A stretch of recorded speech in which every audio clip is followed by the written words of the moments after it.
ലോകമെങ്ങുമുള്ള ക്രൈസ്തവർ പെസഹ ആചരിച്ചു. പള്ളികളിൽ വിവിധ ചടങ്ങുകൾ ഉണ്ടായിരുന്നു. കോതമംഗലം സെന്റ് ജോർജ് കത്തീഡ്രലിൽ ബിഷപ്പ് മാർ ജോർജ് മടത്തിക്കണ്ടത്തിൽ കാൽകഴുകൽ ശുശ്രൂഷ നിർവഹിച്ചു. ക്രിസ്തുവിന്റെ കുരിശുമരണത്തെ അനുസ്മരിച്ച് വിശ്വാസികൾ ദുഃഖവെള്ളി ആചരണത്തിന് ഒരുങ്ങി. യേശുക്രിസ്തു തന്റെ ശിഷ്യർക്കൊപ്പം അന്ത്യ അത്താഴം കഴിച്ചതും സ്നേഹത്തിന്റെ മാതൃകയായി ശിഷ്യരുടെ കാലുകൾ കഴുകിയതും അനുസ്മരിച്ചാണ് ക്രൈസ്തവർ പെസഹ ആചരിക്കുന്നത്. പള്ളികളിൽ പ്രത്യേക ചടങ്ങുകൾ ഉണ്ടായിരുന്നു. വിശുദ്ധ കുർബാന, കാൽകഴുകൽ ശുശ്രൂഷ തുടങ്ങിയ ചടങ്ങുകളിൽ വിശ്വാസികൾ പങ്കുകൊണ്ടു. കോതമംഗലം സെന്റ് ജോർജ് കത്തീഡ്രലിൽ ബിഷപ്പ് മാർ ജോർജ് മടത്തിക്കണ്ടത്തിൽ വിശുദ്ധ കുർബാന അർപ്പിച്ചു. കാൽകഴുകൽ ശുശ്രൂഷയും അദ്ദേഹം നിർവഹിച്ചു.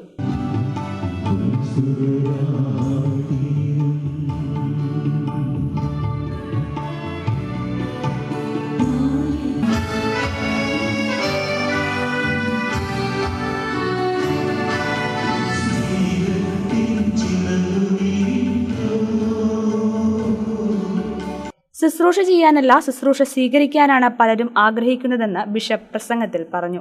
അധികാര സ്ഥാനത്തിരിക്കുന്നവർക്കും ശുശ്രൂഷ ലഭിക്കുവാൻ വേണ്ടി ഓടി നടക്കുകയാണെന്നും അദ്ദേഹം കൂട്ടിച്ചേർത്തു.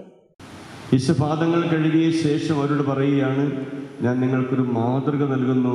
നിങ്ങളും ഇതുപോലെ പരസ്പരം പാദങ്ങൾ കഴുകി ശുശ്രൂഷയുടെ മാതൃക നൽകണം. ഇന്ന് ശുശ്രൂഷ ചെയ്യുവാനല്ല, ശുശ്രൂഷ സ്വീകരിക്കുവാനാണ് പലരും ആഗ്രഹിക്കുന്നത്. അധികാരത്തിലുള്ളവർ ശുശ്രൂഷ ലഭിക്കുവാൻ വേണ്ടിയിട്ട് ഓടി നടക്കുകയാണ്. ശുശ്രൂഷിക്കുവാൻ ആളുകൾ കുറവാണ്. നിങ്ങൾ ചിന്തിച്ച് നോക്കിയേ, നമ്മുടെ വീടുകളിൽ ഭാര്യ ഭർത്താവിനെ ശുശ്രൂഷിക്കുന്ന സാഹചര്യം എത്രയോ മനോഹരമാണ്. ഭർത്താവ് ഭാര്യയെ ശുശ്രൂഷിക്കുന്ന സാഹചര്യം ഞാൻ ചിലപ്പോഴൊക്കെ വീടുകളിൽ പോകുമ്പോഴൊരു പറയാറുണ്ട്. രോഗിയായ ഭാര്യയെ ശുശ്രൂഷിക്കുവാൻ വേണ്ടി ഭർത്താവ് ജോലി രാജിവെച്ച് കൂടെ ആയിരിക്കുന്നു. അടുത്ത ദിവസം നേരെ വീട്ടിൽ പോവുകയുണ്ടായി. അപ്പോൾ പറയുകയാണ്, 1 വർഷമായിട്ട് ആ ഭാര്യയെ ശുശ്രൂഷിക്കുവാൻ വേണ്ടി ഭർത്താവ് ജോലിയെല്ലാം രാജിവെച്ച് 24 മണിക്കൂർ കൂടെയായിരുന്നു.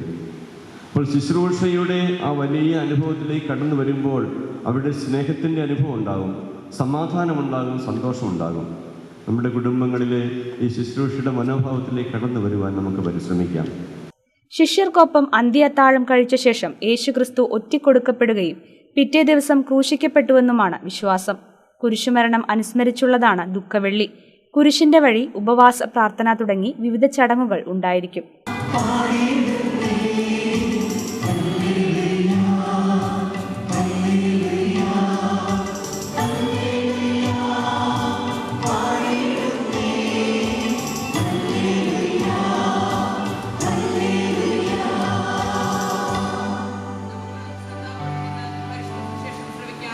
സമാധാനം നിങ്ങളോടുകൂടെ.